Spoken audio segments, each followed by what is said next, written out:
I'm Chris from Play Comics, a show where we look at video games based on comic properties and how well they stick to that comic book source material. A part of the GonnaGeek network, just like the show you're checking out now. Shows on the network are individually owned, and the opinions expressed may not reflect others. Find other wonderfully geeky shows at GonnaGeekNetwork.com. Welcome to episode 280 of Better Podcasting. On this show, we help you evolve with your audience. In this week's Better Podcasting download, we discuss that new Mackie mixer / recorder Rodecaster Pro 2 competitor. And finally, in this week's Better Podback, we run down a bunch of feedback, including a follow-up to my ongoing Rodecaster Pro 2 issues. Lauren, start the show now. This is Better Podcasting. We are hobby podcasters through and through, just like you. That's why we are different. We minimize the money talk so that you can focus on building a better podcast.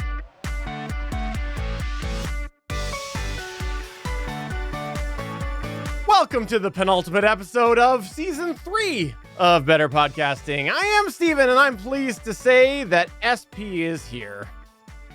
In the house, it is exciting. It is on the eve of the unofficial start of summer in the United States, and I am psyched for it. I'm also psyched for this. This is our podcasting time. This is the time we get to talk about hobby podcasting. It's a passion that we both have, and I am just excited for this. Oh, is your May long weekend this coming weekend? Mine was last weekend, so we started early. Go figure. Got to get a jump on things up there in Canardia. Hey, it is the penultimate episode of Better Podcasting Season 3. And so we wanted to just give you a few updates. It's a good time to give you a few different updates about the recording schedule and whatnot. So if you are somebody who is looking to skip over these updates, just look at the time codes and skip to the main segment. But let's start off with a recording update, because if you didn't know this, we stream this show live, usually on Wednesdays at 4 p.m. Pacific, 7 p.m. Eastern over at Geeks.Live. However, there's a bit of a change coming with that. We're going to be about 50 minutes later going forward. As of next episode, we are going to try going at 4:15 Pacific, 7:15 p.m. Eastern. And this is like 80% for Damien the DM, because we do know that, you know, he gets off of work, and sometimes if we don't start a little bit later, it's hard for him to stream it. And it's a little bit because my schedule's got a bit of a change going on. And so I can't make the usual recording time going forward. So I'll take this one on myself, at least for that remaining, I don't know what I said, 80%, the remaining 20%. And I do have to say that this is a test. We're going to try this because we looked at a whole bunch of different options, different days, different hour altogether, quite a bit later.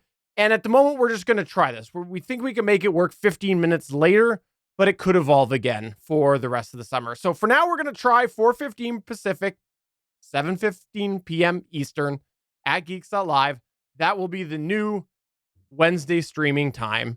SP will definitely tell you if I can't make that, because, hey, I'll be the one that will be showing up late. So he'll be in the chat room going, sorry, we're behind. Yeah, I thought we were going on Tuesday. So Wednesdays, yay! This will be all good. We'll be going on Wednesdays, and yeah, it's just 15 minutes. No big deal there. So for me personally, but we'll see if it's a no-brainer for a no can do for most of our audience. Like nobody will show up on our live, then we might have to do something else. But it's only 15 minutes. It's not that big of a shift. And then also, let's just recap the recording schedule for you here, because next week is the season finale of Season 3 of Better Podcasting. So after that, we will be doing the live chat edition. If you're not subscribed to that, head on over to betterpodcasting.com and find the subscription information over there, because through the summer, we'll be doing our live chat show, meaning that this show will hopefully come back for Season 4 starting on September 6th. Of a live stream, which that means that will be a recording of September 10th for the premiere of Season 4. So we just wanted to put that out now, since it's the penultimate episode of Season 3 of Better Podcasting. I don't know why I said it that way, SP. I mean, I thought that we was just going into the main topic there, so I was just going to let it go. But yeah, Better Podcasting coming back at you in September. That's actually, when you go back to the seasons of linear television, the September timeframe is when everything came back. So we're just, going back to our roots as kids and like, yay, it's the premiere. School's back in session. September, we get stuff going on. But we do have an actual segment to talk to everybody about, and it's about evolving your podcast with evolving your audience. Steven, you ready to talk about that one? All right, let's do that.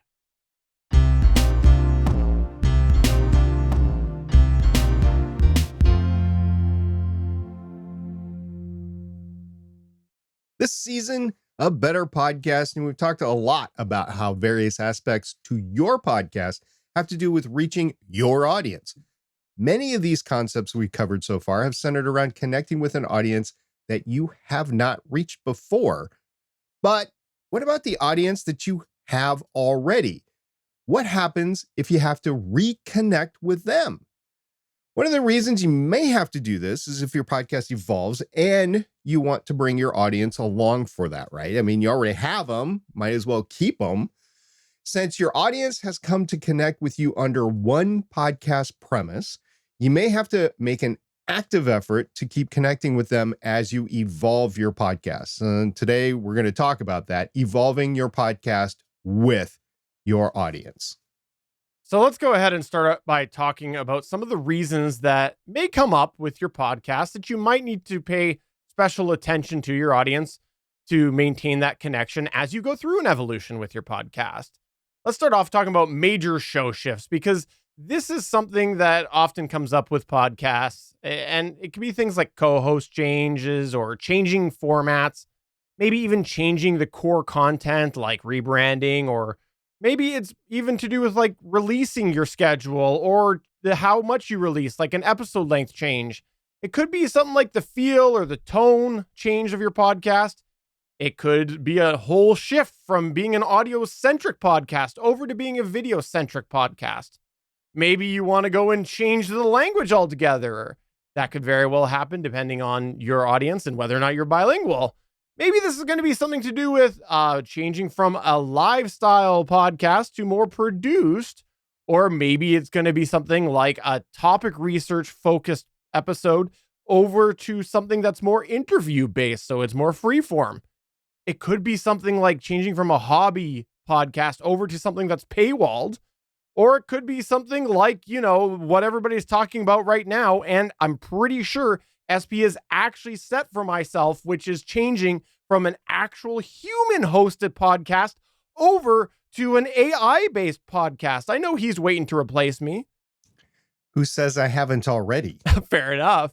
Or maybe it's something like an actual play podcast / audio drama story, changing altogether. So that the core story is changing.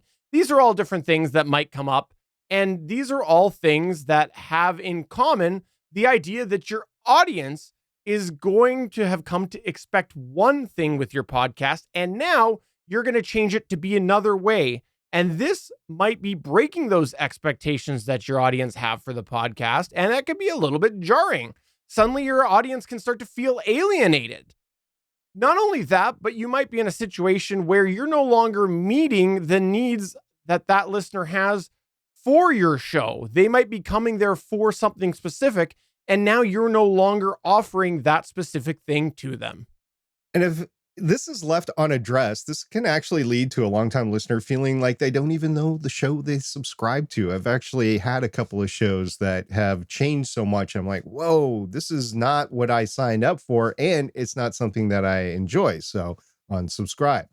So although it's important to put a little time into connecting with your potential audience, you should definitely pay attention to your existing audience as well.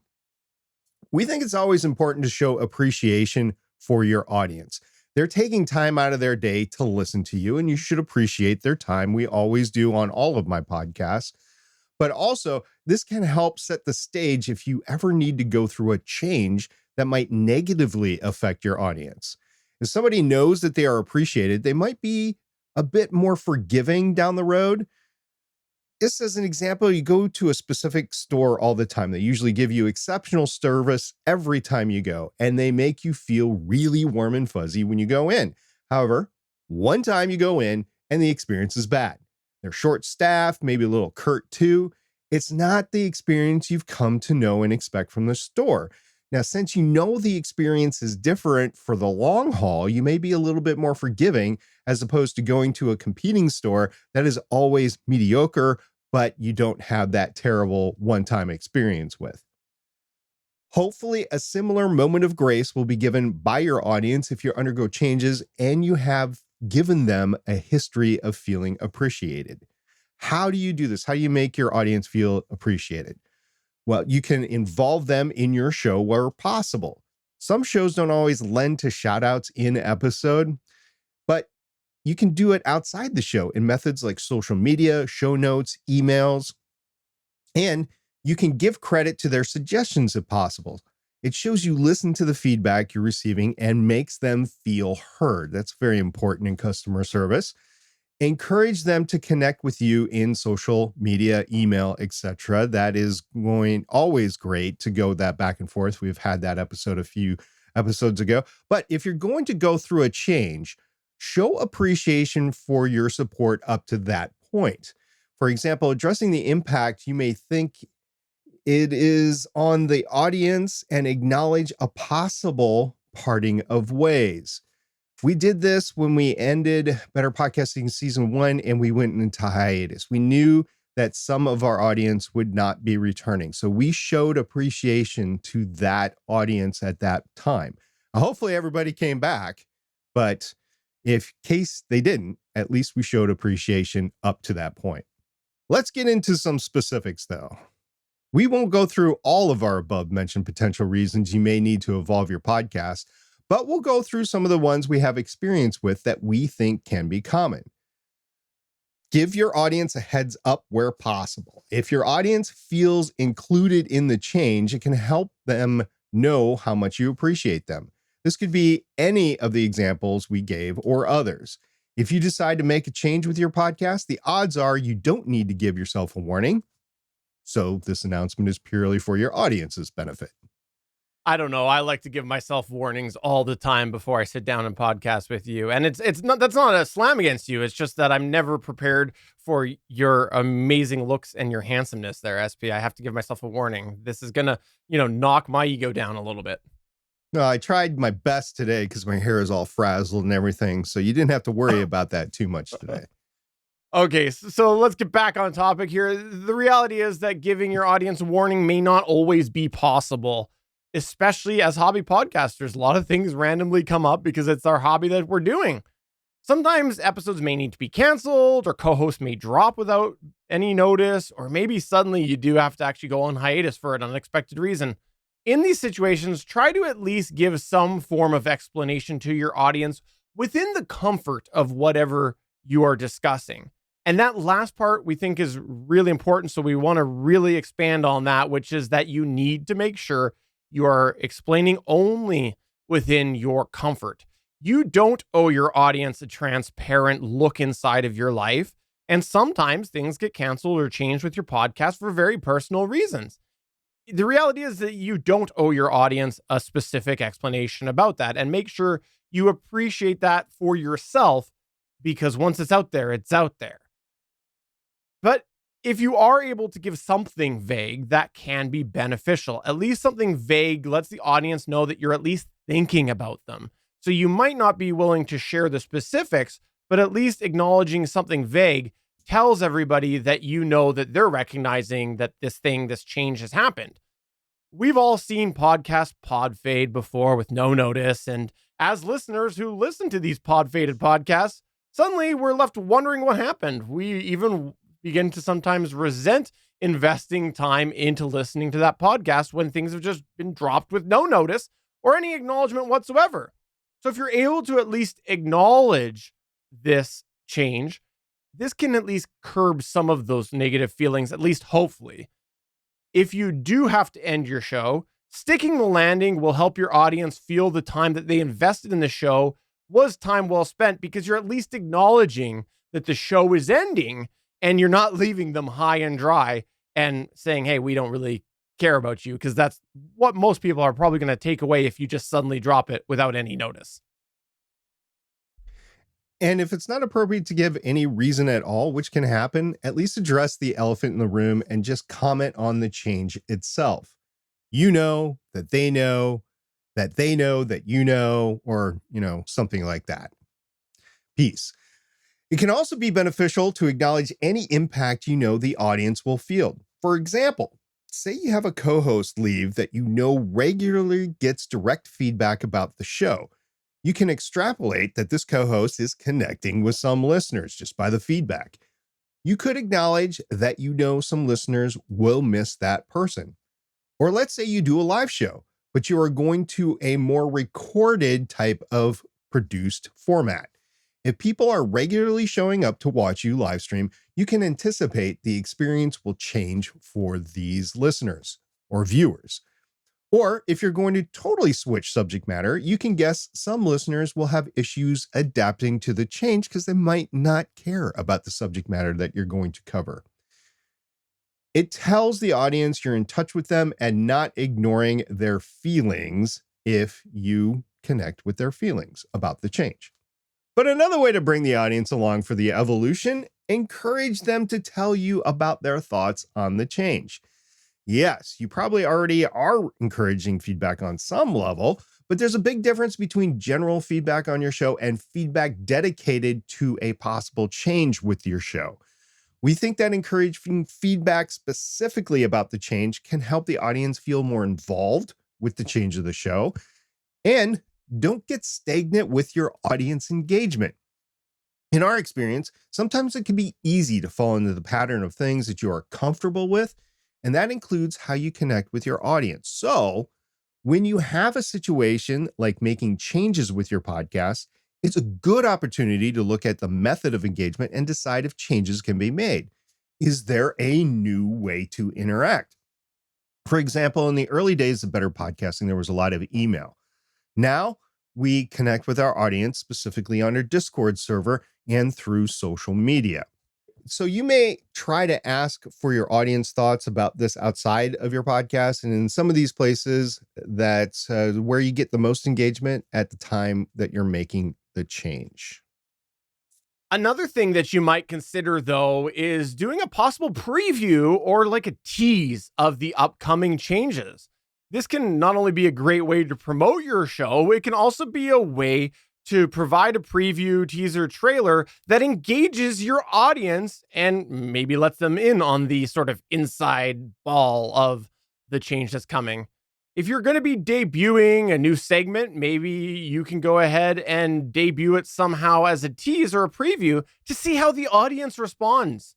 We did this a few episodes back when we ended up publishing the all-new Hobby Podcaster profile, which, by the way, you should definitely go back and listen to. And if you're interested in being a part of that, you should get in touch with us. But we did that. We put that out there and looked to see how the audience responded. And the audience for our audience quite liked that. But you can do this with a whole bunch of different ideas as well. Like if you're going to completely revamp your show, maybe you can tease this or preview this to your audience ahead of time and get some feedback. And that might help you actually craft that final change a little bit more that connects with that audience that you've already got. You also can take a look to see what sort of segments resonate with your audience and which ones don't. So if you've got an idea for a few different possible segments or changes within your podcast that are like a segment, maybe you can preview these leading up to the eventual selection of one, if you've got the time over a longer burn, and see which one gets more audience interaction. You also can do a segment or a show preview in your RSS feed. This is another way you can handle it. Instead of putting out a full episode, maybe you add an extra episode in there that is a tease or a preview. This would be extra content for your listeners, but it also helps highlight the change by having an entire episode that centers around the change. Or maybe it could just be as simple as a tease in your show. You're not necessarily going to give all the details. You're going to just tease that something's going to come that helps smoothen that transition for your listeners. Plus, Who doesn't like a good tease anyways? I personally like it when SP teases me. I love that. In fact, sometimes when it's late at night, I phone him up. It's overnight, I'm dark, and I ask SP to tease me. This happens all the time. No, that doesn't happen all the time. But last episode, I did a tease at the end of the episode, and I said I will have a very important personal announcement, which we will get to later in the show. That was a tease. It wasn't a change in the show, though, but that was just an example of a tease. This lets your audience know that something is coming to prepare them for the change. Not to mention, they might listen to the episode sooner after it's published with the tease if you set it up right. They're anticipating it and they want to hear what is going on with the podcast in terms of the change. Now, perhaps a process of gradual transition will help the audience adapt with the changes one at a time versus a single rip the Band-Aid off moment with the entire show. I'll give an example that I've observed personally. I haven't actually talked to the cast hosts for this, but the Cantina Cast, which is a Star Wars podcast, had a major pivot in 2023. However, they did not do it all at once. Cantina Cast has been making several softer transitions throughout 2023. First, they transitioned their Discord server away from their former podcast network and made it exclusive to their show Cantina Cast. And then Albert and Josie picked up a new co-host. Hi, Lauren. No, not my Lauren on Legends of S.H.I.E.L.D. This is a different Lauren, a Lauren on the Cantina Cast podcast. Then the crew brought a new formatted episode into the mix so they could just talk news. And this episode format is called The Way Station. Furthermore, they took their Discord community 100% Patreon supported. Now, none of these changes were made all at once, but rather over the course of months. And in the end, it was a lot of change. The show looks very differently than it looked in 2022, but it didn't seem like too much change until you look back at everything that had changed. And I was listing everything out here for the show notes. I was like, oh my gosh, that's actually a huge change. But they didn't do it all at once. They did it like one change every month. So over the course of 5 months, they really revamped what they've got going on over there. So that is an example of a gradual change. I also listened to a show that had a long-time co-host leave a couple of years ago now. The remaining pair of co-hosts went on to the show without a third host for a year before filling in the seats just this past week with 2 new co-hosts. So they transitioned from a 3-hosted show to a 2-person hosted show, and now they're at a 4-person hosted show. Now, this may be too long of a gradual change to just be considered one change, but it was gradual enough that when the new co-host came on board, all the listeners were excited about it rather than thinking they were direct replacements for the original third co-host, which a lot of the listeners actually enjoyed. So there was not a direct comparison or a, oh my gosh, we want him back and we don't care about the new people. It was general excitement about having the new co-host there. It was a good thing to do, but in the end, is it really a gradual change or was it like 2 different changes because it was over a year between the 2 changes? Now, the next thing we want to throw out there is the idea of keeping some consistency and some level of the show to help keep the audience grounded to what the show once was. This could be something like an intro or an outro staying the same while a whole bunch of other things change within the show. Or maybe it's just a matter of you're going to change the whole format of your show or a whole bunch of things, but you can manage to keep some segment that you previously had. Or if you're doing something like an audio drama or a playthrough, maybe you're able to keep a single character from the old story. If you're going to go through and make a bunch of changes to your podcast, maybe you can keep the same sort of sounds or bumpers or audio elements that you had. That offers that familiarity. Or the style of delivery could possibly stay the same in certain parts while the rest of the show kind of changes around it. That, again, gives you a little bit of familiarity for your audience. These things help keep the audience still identifying with the show, and it keeps them in mind that they have come to expect a certain type of way that your show will be. Remember a couple episodes back on episode 277 where we talked about branding? Yeah, that's the same idea where you're going to help keep something there to keep the show identified to the way that it once was. You could also go and highlight the benefits of the change. Why will it be better for your audience? It's one thing to state to your audience why it would be better, but it's another thing to state it in a manner that does include them in there. Typically, audiences don't like change just for the change's sake. So if you do help pitch the benefit that includes the benefit to them, it does hopefully keep people in a little bit more of an accepting frame of mind to that change, and hopefully will get them to actually understand the benefit to that change. So make sure you are helping highlight those benefits to the audience, at least from your perspective, because you won't know for sure until you go through and make that change happen. Sometimes people have a different thought that you didn't anticipate altogether. And the last thing we want to talk about is patience. Now, I'm not patient, so I will turn this over to SP. He's not at all. You need to be patient with your audience.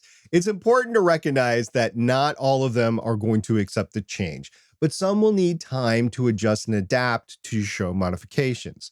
No matter what you do or say, some of your audience will find it difficult to accept your changes at first, especially if you've been doing your podcast for a while, say years. Be understanding of this human factor of human nature. Taking your audience through the change will be a difficult process, but one that could be well worth it. And recognizing your audience may be resistant helps connect with them. And if somebody cannot accept the change, just make sure you wish them well before you make the change. We talked about this before. This could be the last time you get to speak to them on your show. And we have an example that's near to us. It's not us, but you may recall us mention that fellow GonnaGeek podcaster Cody Gaw and his co-host Ashley Hamer. They were award-winning podcasts who used to be part of the Curiosity Daily podcast. Unfortunately, they didn't get to keep doing that show. And when they found out about it, they had that chance to say goodbye to the Curiosity Daily audience. Even though there were some episodes left to be released after that announcement, a lot of the audience stopped listening to the show immediately. If they had waited for that final goodbye for later after the announcement was made, they may never had been able to say that goodbye. Sticking the landing, I've said this before, is important, even if it's at the end for a listener, but not for you. You'll never know when your audience will come back and see you again for your future endeavors. Sticking the landing on this endeavor will maybe open the door for them to come to a future endeavor. So how do you do the superhero landing with a microphone in your hand, SP? That's what you mean by sticking the landing, right? Yeah, well, you have to make sure it's not the hand that's touching the ground, because the hand could mistakenly touch the ground, and then you could maybe dent the grill of the microphone, and then you get the rust-a-mic. Oh, we don't want that. No, it's got to be the hand that's up, not the one that's down. So we'd like to know your thoughts about all of this. Have you ever made a big change to your podcast where you've actively considered how to maintain your audience engagement? We'd like to know, what successes did you have while you were trying that? Maybe what failures did you have as well? What might you do a little bit different? We would like to know, how did you try to do that? Get in touch with us through any of the different ways. You can email podcast@betterpodcasting.com.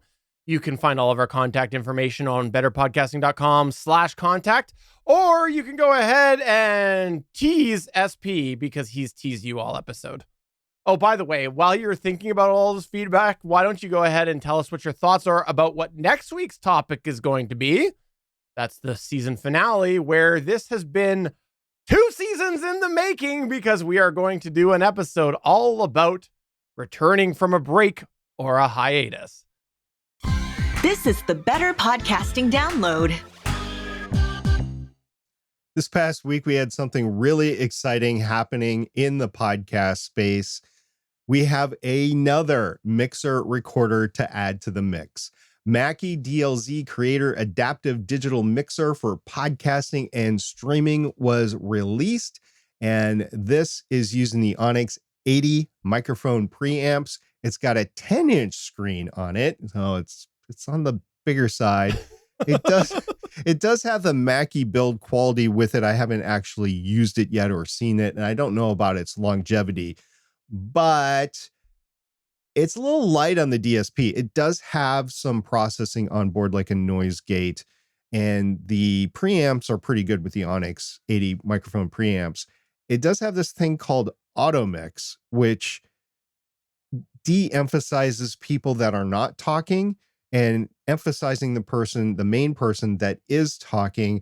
That sounds like it would be a nightmare if you were doing multi-track editing later. So I have my thoughts about it. I know some live people would like it, or people that don't use multi-track, they just want to use the final track. So for that, it works good, but I don't edit like that. So I have my thoughts about that. And it's big. It's bigger than the Rodecaster Pro 2. And at first I was like, oh, I love that screen. But then everybody that I was talking to said, well, it's big and it's expensive. It's $799, which is way more. It's like $150 more expensive than the Rodecaster Pro 2. And as far as the size, I'm looking at my Rodecaster Pro 2 on my desk, and I like that size. It fits on my desk. And if you add in the bigger Mackie DLZ, I don't know if I have the desk space for it. So, even though I like big screens because I'm old and my vision isn't once what it was, I just don't have space for it. And I don't know if it's necessary to be that big, to be honest with you. If you have mixer recorders like the Tascam Mixcast 4, the Rodecaster Pro, the Rodecaster Pro 2, and the Zoom P8, L8, it's all in that class. Those are smaller and it's not large. So I am excited that Mackie joined the fray into the mixer recorder realm. I am very excited about that. I was actually waiting for it and I thought it was never going to happen. So the fact that it happened, I'm excited about.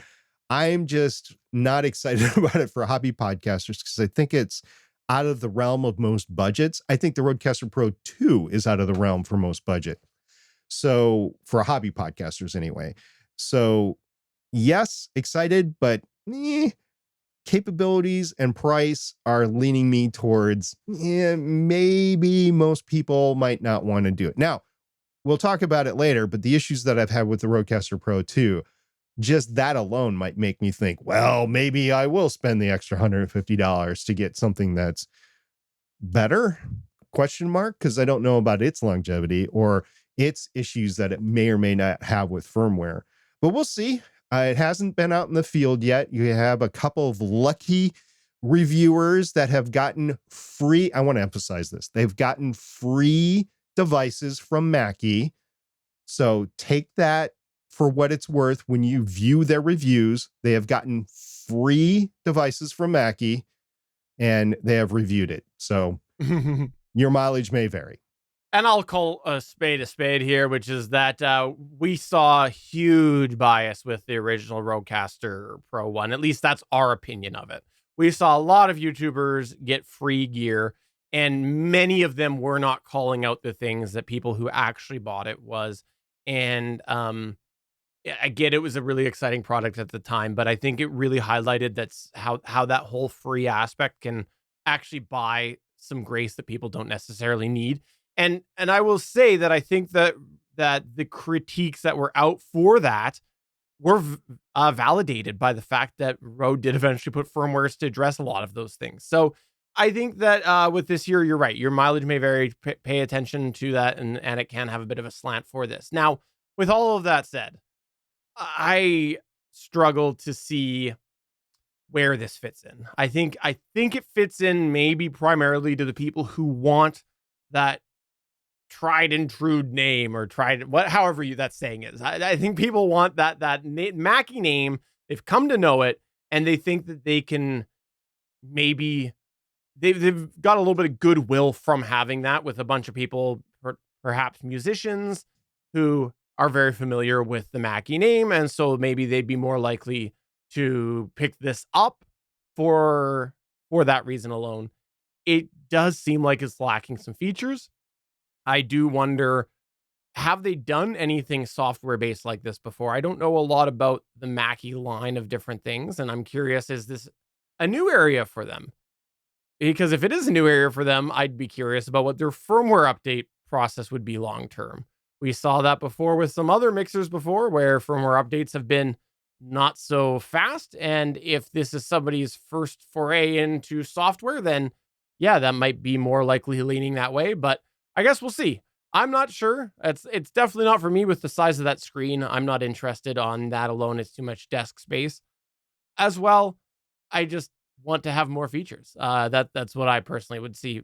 But we'll see. Time will tell. I'd like to see people just do an app, do a program instead. I'd rather have full program control myself, like through a Windows or a Mac program on my computer, since my device is often plugged in USB. But maybe one day I'll get that on something. I know the Zoom L20 had something like that. A lot of the audio interfaces are controllable via software now, especially the higher end ones. So that has existed for a long time. As far as the use case for this, I could see it being used out in the field on a desk in a conference room where you have no computers, and that bigger screen actually helps you control the audio a little bit better without a computer. But And I'm gonna question that though. Like, what are you doing on that where you need that other than a pre-setup? Because it's not like it's a full digital thing where you're going and adjusting levels on the screen on the fly. No, normally it's a setup thing. So I'm not sure. I don't know that you need it other than like an initial setup thing, and then you're kind of forgetting. So I well, if you have an experienced audio engineer that needs a bigger screen, i.e. older / experienced audio engineer, that's where I was going to go, is you have somebody that's used to the mixers, a sound engineer, versus the digital mixer recorders. And they like mixing on the fly a little bit better, and they can ride those faders, and they can see the results of those faders a little bit better with older eyes on the screen. So I can see a use case for this. It's more professional. I just don't think they're going to get the big hobbyist buy-in because of the price. If I'm going back and forth between the Mackie and the big size and the Rodecaster Pro 2 and potential issues, well, most Rodecaster Pro 2s still work in the end. They might give you fits, but they still work. And if I'm going to save a little bit money and I'm going to do it at home, I'm going to do that. Right. The Mixcast 4 are kind of the same thing. There's issues with the Mixcast 4 that I don't like, but it's still a reasonable thing. And then if you're a true hobbyist, you're just going to go cheaper and you're going to go with the Zoom P8 because you're not going to be able to afford this big thing. And even the Rode Duo, the Rodecaster Duo that they have out there, that is excessively expensive for what it is, right? It needs to come down in price $100 or $200. Now, the bonus of this Mackie is it's going to drive a price war eventually where you're going to get lower prices on these higher end devices. So cool on that. You have more of a choice. And it does bring competition in. We didn't have any of these devices a few years ago. And now you have got the Zoom, the Tascam, the Rodecaster, 2 Rodecasters, actually. Well, 3 if you count the Duo. And you've got the Mackie. So that's awesome to have them all. But yeah, I'm probably not going to recommend the DLZ to any hobby podcaster just because of those factors. I need to see it in practice after the Rodecaster 2 situation. I want to see it in practice with more people that I know using it before I could even recommend it. I agree, though, the competition is good. I think that is a good thing to have more competition.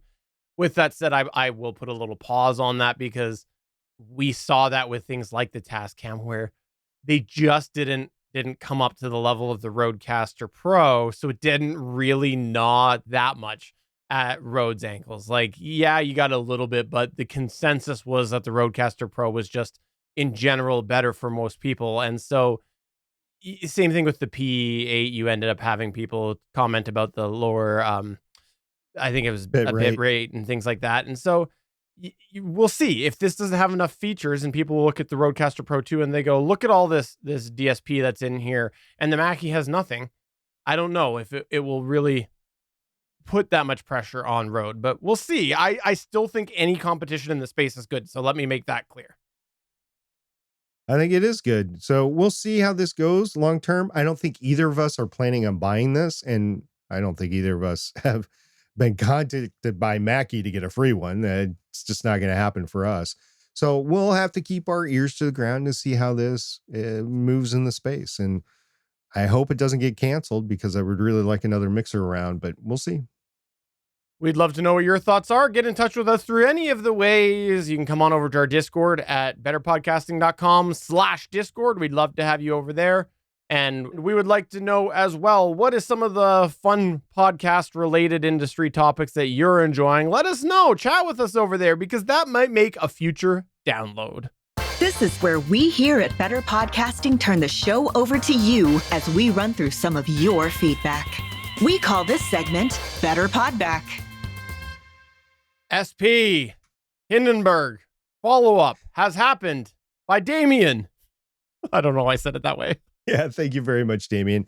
He said in our Discord server, fairness and criticism where it belongs. Hindi has really bungled the H2 launch. I upgraded on day one and it was failing to connect to their authentication server, so it couldn't actually do anything. That resolved itself and I was able to work on the next episode through the week. Had to reboot today for a weird Microsoft Office bug. And when I tried to get back to work, I'm just told the beta is over. This wasn't the beta. It was the full version that worked fine the other day. It's interesting that Damien is coming up and he is being fair in his criticism about Hindenburg on a major issue that he had with the rollout. The rollout for Hindenburg version 2 has been atrocious. And I really hope they fix it because I do think they have a good product at the end of the day that is useful by a lot of people. It's just been so difficult. They didn't need to do this. This is like a video game that gets out there that hasn't been finished and, oh, we'll patch it when it releases day one. Well, this didn't even work this time. Yeah, this is sort of what I was referring to a few weeks ago where I was saying that this seems like something they should have been able to anticipate as the activation. But, you know, I guess situations do come up. It felt to me like maybe they're like, we committed to a day and we will do that. And we slid on that day a little bit, but we were not going to go that far. So we'll see. You know, hopefully it'll all be worked out and they won't run into this again. Again, I'm not following it very closely because it's just not something that personally I've got a use for, but I understand the people who really like it. And there's a lot of people that do really like it. And I'm sorry to hear this happen for the activation things for them because that's disappointing when you're really excited about something and something like this happens. You know, it's kind of like someone coming in and raining on your parade about the product just because they don't have the use case for that product. And it takes the wind out of your sails. Yeah, first of all, Damien said he updates it that he got it fixed again. So it is working, or Hindenburg got it working. So there's that. But as far as using something or not using something that other people like, I'm going to use, for example, Descript. Descript, a lot of people enjoy because they don't have to edit on the waveform. They can actually just use the words to edit. And it does have a collaboration feature. So if you're working in a team, you can throw notes back and forth with each other and everything. But I did ask a couple of questions of Ashley when I was talking to her that make me pause on using Descript, even in its form of editing the words rather than the waveforms. I asked if it can do multi-track editing via words. And this is important if you have overspeak, if you have multiple hosts, right? No, it cannot. And then I also asked how they're doing about the tonal change between words. Sometimes that needs to be there in order to provide a space from one tone to another. And if you get rid of that you go from one sort of tone to a jarring other tone, either up or down, and it just doesn't work. So you got to throw that back in. If you're editing via waveform, you can just put a space in there and sometimes that works, but sometimes that doesn't even work. So there are bonuses to using Descript. There are some negative things to using Descript. And that's just an example of it's a decent product for a lot of people. I'm just not going to use it. Hindenburg is a decent product. I'm just not going to use it. And I think that's what you're getting at, Stephen. Moving on, Rodecaster Pro 2 issues. Original Waffles in our Discord posted, hearing about your experiences, meaning me, your experiences make me really not want to buy a Procaster. And I think he meant Rodecaster, but we'll leave it at that. He did. Rob from the Smoking and Drinking and Capes podcast said, no kidding, on the fence for the Duo, now mandatory firmware update that can brick your system makes the decision harder. And Liberty Dude said, it seems it is better to wait a year for all the preview models being resold as new and refurbs get used up. All right, Steven, after we recorded last week, I have a little story to share on the Rodecaster Pro 2. You ready for the story? I'm very ready to hear this story for the very first time. It's from front to end. It'll be the very first time for you. So after we recorded last week, I used the Rode Central software to transfer the file from my Rodecaster Pro 2 to the computer. And unfortunately, when I did so, it said, hey, firmware update is needed in order to make this transfer. I don't know why Rode does this because the transfer can be made. They're just forcing the firmware update at this point in time. So I'm like, okay, I've done this before. I'll make the firmware update. And now it's not going to brick my machine. I'm not going to worry about that. I do the update and it starts to spool back up and it freezes. I'll leave it. It freezes. I leave it for a while. It freezes. They tell you not to shut off your machine, to let it do the update. So I'm like, if I shut it off, is this thing going to completely be wiped? That would suck. And I left it for a while. In the end, what I ended up doing is I took the SD card out. I transferred the file. So Steven had the file to begin editing immediately, as he does every week, right after we get done recording for Better Podcasting. I make sure I get him the file absolutely immediately. He starts processing the file. And so we can get the podcast out to you as soon as possible. So I got that done, but it's still bricked and it's still sitting there. So finally, I tried to power it down and it won't. It is bricked. I used the power button, won't do a thing. I had to resort to unplugging it.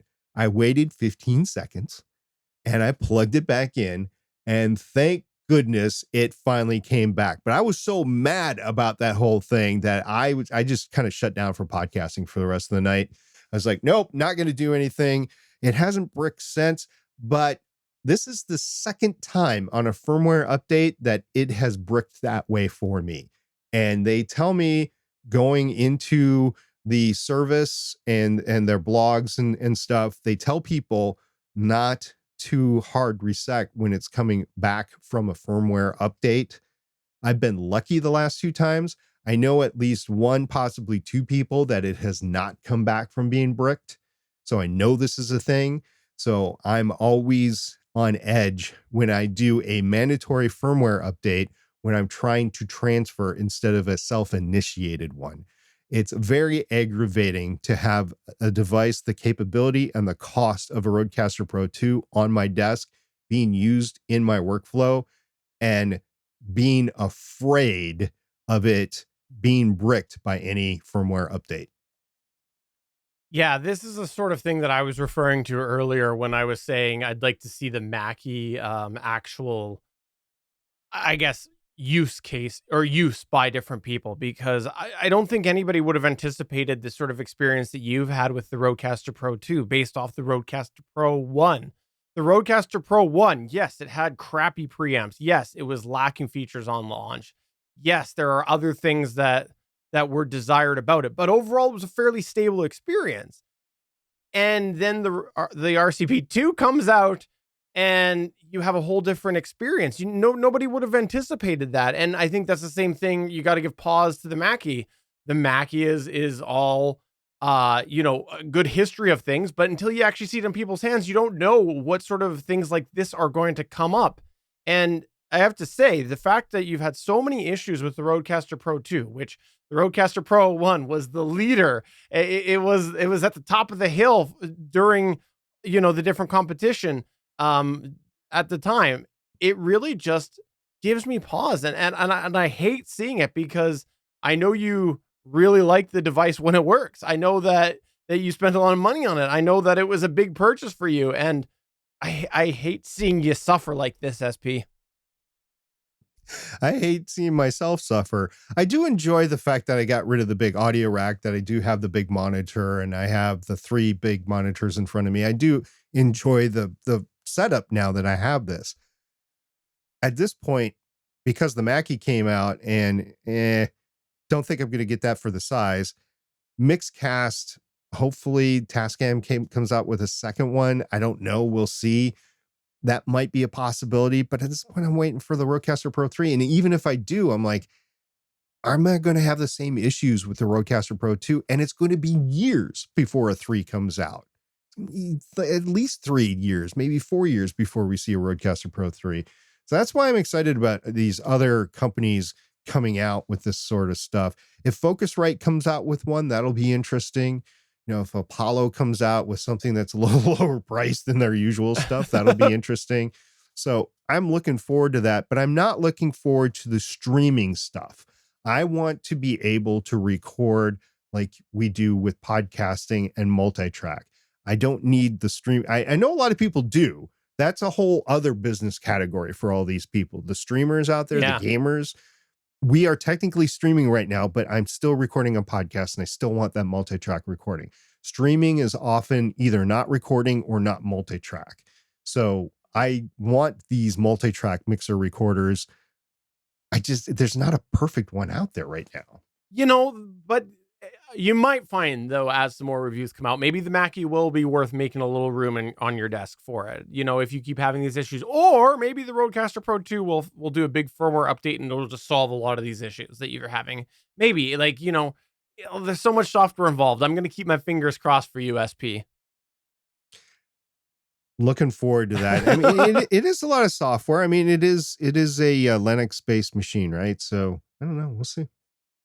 And the last thing we want to mention right now is in our Discord server, we had a bunch of people talking about PowerPress after our last episode.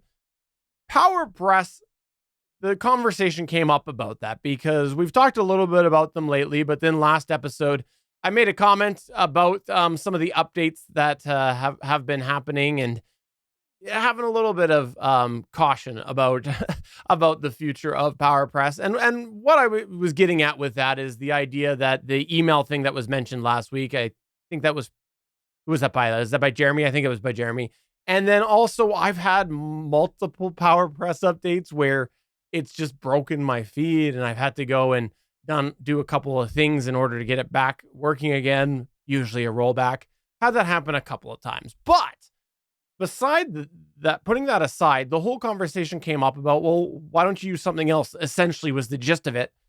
And I give credit where credit's due. I have not personally seen anything as feature rich as PowerPress. Now, there are some other things, some other WordPress plugins that have come up to do with podcasting. And we have a couple people over in the Discord server going to check them out and whatnot. But every time that something's come up on my radar, whenever I've personally looked into it, people have been like, you can use this instead of PowerPress. I've gone and I've looked up, but like, no, it doesn't do a good chunk of what PowerPress does. It's not to say it's not out there. I've just personally not really seen it yet. And so much of what I do is baked into PowerPress at the moment. So it'd be, unless there's a migration tool, a lot of work to try to get away from PowerPress. So I still, with this whole security update thing we talked about, I think it was 2 weeks ago, I do have faith in the updatability as far as ongoing basic maintenance goes with PowerPress. But, I think it used to be a little smoother update experience, at least for myself personally. So we'll see. We will see what happens in the future. I always like seeing what other plugins out there anyways. I think, though, a lot has changed as far as the landscape of way you can create websites, the way you can use your RSS feed, the way different media hosts support RSS feeds a little bit differently. And what I mean by that is some people used to use PowerPress as a way to sort of split their feeds a little bit. And a lot of media hosts have sort of adopted dynamic RSS feeds to a degree where they're sending things. You can kind of pick and choose on some of the media hosts as far as where different things go, different taggings, sometimes, reformatting it for a certain provider. We talked about that as well a little bit ago.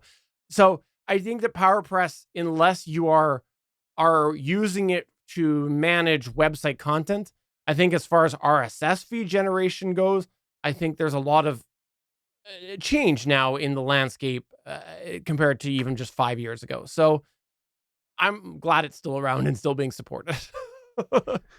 Yeah, I don't think anybody else has the financial cause to develop anything like PowerPress. PowerPress is part of the Raw Media or Blueberry company, umbrella of companies, and part of their business process is to own your own feed, and you do that by having your own website and having this feature-rich plugin to have your podcast or podcasts on theirs. Nobody else has that incentive to build something, and there's not like a huge monetization that can happen with it for a company that develops it. Yes, I know you can buy plugins, but I think the use case would be so small that it just wouldn't be worth it for anybody. So yeah, PowerPress is going to be it. And in my opinion, maybe somebody will prove me wrong, but I do think that things will evolve in the podcasting space, that maybe it will be not necessary anymore. Maybe you'll have innovations with a podcast website that you just don't need the PowerPress plugin at that point. I think we're years away from that right now, but the podcasting space has been moving so fast over the last few years. It could be next month that we see something. I don't know.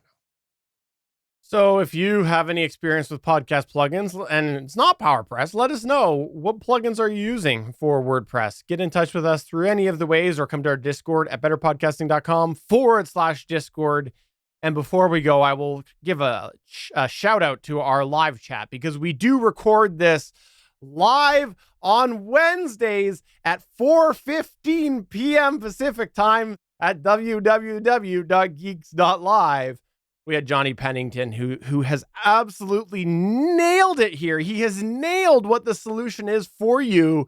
What he said is that he knows you are salivating in anticipation for your favorite brand to come out with a podcasting rig SP, Behringer. That's what he knows. He nailed it. That's what you're waiting for. Yeah, sure. Yeah, we'll see. All right, Stephen, I teased something at the very end of last episode, and I thought we were going to do it after the outro, just make him go all the way to the end. No, I'm just kidding.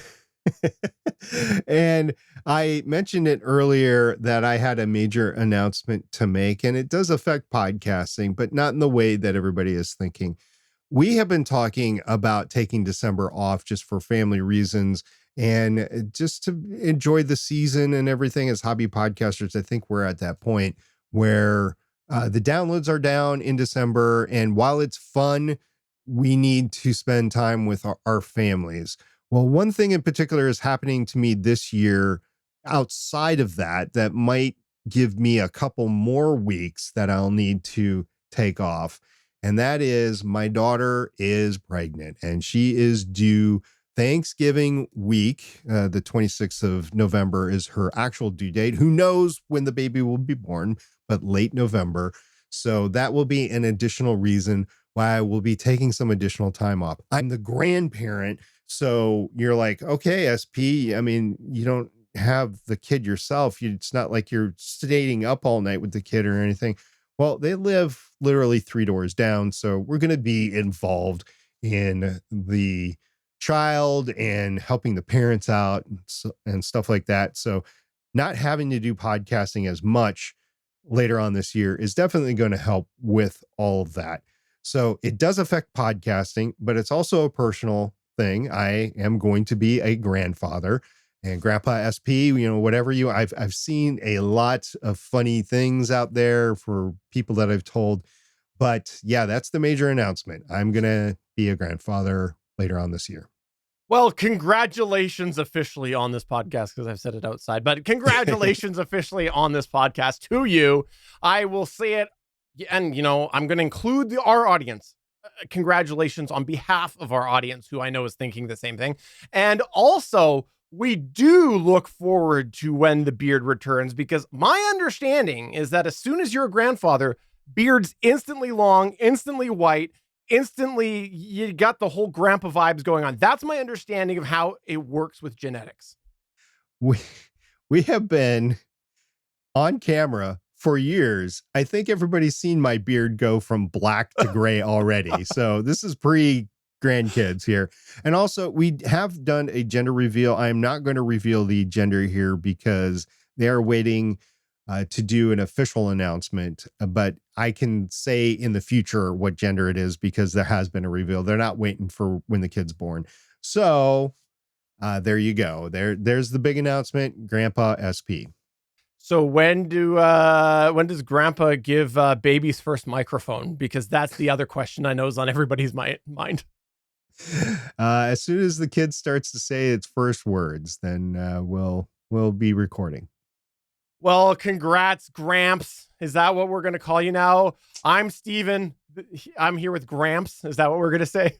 I mean, you're not that far behind me. I mean, your boys. I got time. I got time. Okay, you got a little time. Not as much time as you think. Yeah, that's the difference, though. Is I'll be sitting there and outside of the podcast, maybe on the podcast, I'll be like, oh, my podcast got ruined because I had to go deal with the kids, and you're gonna be like, my podcast didn't get ruined because I just put the kid back to their mother. That'll be the difference. Yeah, there's been lots of difference there. Yeah. Anyway, it'll be fun, and it is contributing to our hiatus later on this year. But we are coming back. This is not the same of the hiatus that we had before. Come January, we will be back. Well, that's going to go ahead and wrap it up for the penultimate episode of Better Podcasting Season 3. So for episode number 280 of Better Podcasting, I'm Steven saying come on back for the season finale of Better Podcasting next week. Oh, and come up with fun names for Grandpa SP. And I'm SP saying we hope you've enjoyed this season talking all about the audience for a hobby podcaster. Looking forward to talking about hiatus next episode. We'll see everybody next time. Bye. Bye. Thanks for checking out another episode of Better Podcasting. You can find the full back catalog of Better Podcasting at betterpodcasting.com. If you're into geeky podcasts, please check out the other podcasts on the GonnaGeek Network at GonnaGeekNetwork.com. This show was produced and edited by Stephen Jondrew. Voice work was done by L.W. Salinas. Thanks again for listening or watching, and we hope to see you again next week.